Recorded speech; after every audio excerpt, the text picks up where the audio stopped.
Welcome to Frances Quilts, the site dedicated to the wonderful art of quilting, with a few other fun things thrown in as well. If you like what you see here, be sure to subscribe. Hey guys, welcome back to Frances Quilts. Today I'm starting a three-part series about how to do paper piecing, or at least one method of doing paper piecing.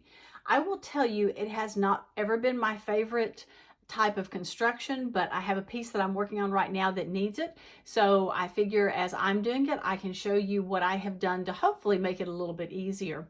There are two products that I use, and I want to talk about those today in this first of three videos. The first product that I use is called Golden Threads paper.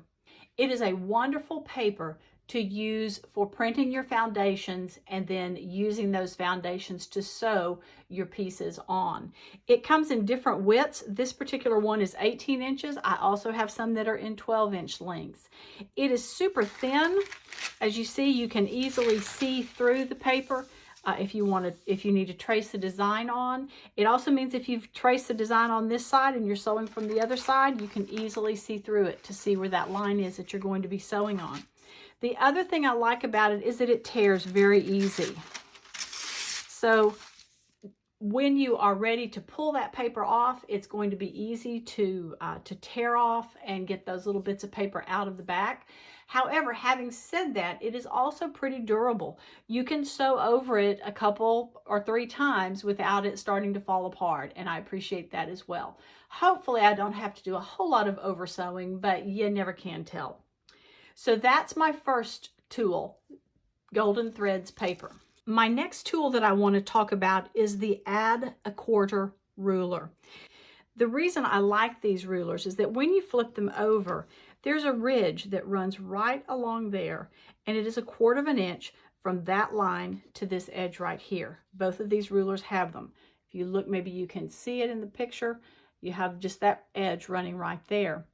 The thing that is nice about these is when you are working on paper piecing, it is often nice to have a good 1/4 inch allowance marked and ready for you, or cut actually, and ready for you to sew from.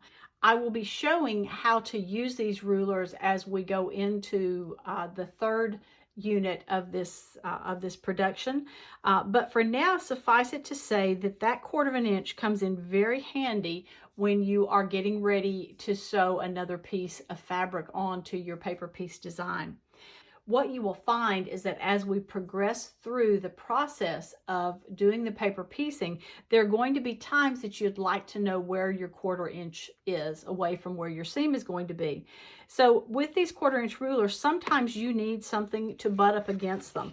So you might need, if you have a piece, and again, I'll show you this when we get to step 3, but you're going to be putting down a piece of cardboard. You're going to be, this is on the back side, you're going to be folding the paper over. So we don't want to cut the paper that we are working with. And you're going to take this edge and butt it up against there.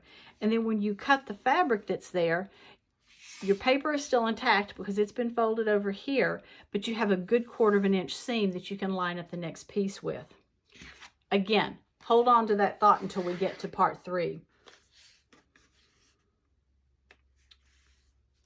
When you're working with smaller pieces of fabric and smaller patterns, instead of having to get that big piece of file folder out, it's easier to actually attach a piece of folder to the ruler itself. So what I have done here is just cut a rectangle of a file folder. I'm going to put a piece of tape across the top here, and I'm going to take this file folder and butt it up against that edge right there, and then just fold that tape over the back. So when it comes out, I have one piece right here. So if I'm getting ready, if I'm needing to butt it up against something, I have the piece of cardboard here. I'm going to fold the paper over so that the fabric is all that's left. I'm going to put this down in place, and then I'm going to cut along here. Again, all will become clear when we get to step 3, so hold on for me.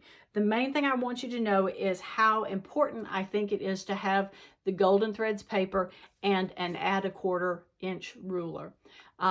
Thanks for watching, and stay tuned for more. Remember, if you like what you've seen, be sure to subscribe. You can also find my blog at francesquilts.com And I'm on Facebook and Instagram at Frances Quilts and on Pinterest at Frances Quilts 57. Hope to see you again soon.